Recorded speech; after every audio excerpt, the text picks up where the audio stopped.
Election day is only 2.5 weeks away and no one has the majority in the polls.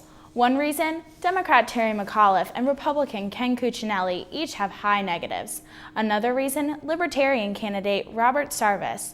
After speaking to a class at Washington and Lee, Sarvis sat down with our Janie Fugate. Thank you. Sarvis is way behind in the polls, but neither Republican Ken Cuccinelli nor Democrat Terry McAuliffe has a majority at this point. So Sarvis could attract enough votes to become a spoiler for one of the others.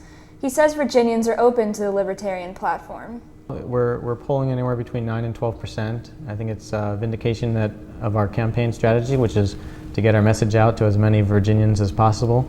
And the people are really elated to hear that they have a third option. Washington and Lee politics professor Mark Rush says people's dissatisfaction with the parties and with the federal government shutdown has worked in Sarvis's favor. And so I think you might see sort of a spillover effect into local elections where you could see an increase in just third-party voting or a decrease in voting, in turnout for either of the two parties simply because people are disappointed. Janie, we've just seen that Sarvis's modest popularity was not enough to earn him a spot in the televised debate. That's right, but Rush says he might still affect the election as we get closer to voting day on November 5th. Whether or not he's going to win is another matter, but if he could come in second, that would radically change the dynamics of the election.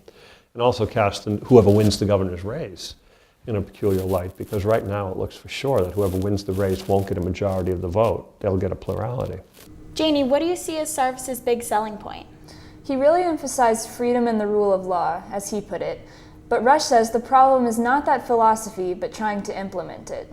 It's a good libertarian slogan. It boils the Libertarian Party down to one or two of its key core premises, small government and liberty. But beyond that, again, it's just like with the Tea Party, it's hard to translate their stand for smaller government and so on and so forth into a coherent, say, platform for domestic policy making or foreign. Did Sarvis talk specifically about any policies he wants to implement?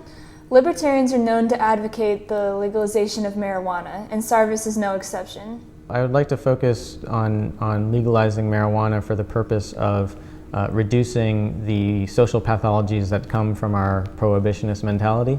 All the errors of alcohol prohibition we're making with drug prohibition. The thing about my platform is that it takes the best ideas from both parties and just rejects the worst ideas from either. So there's actually a natural constituency in the legislature for a lot of my program. But the great challenge is, frankly, third parties suffer because the campaign spending laws and the other rules of the electoral system are really biased against them.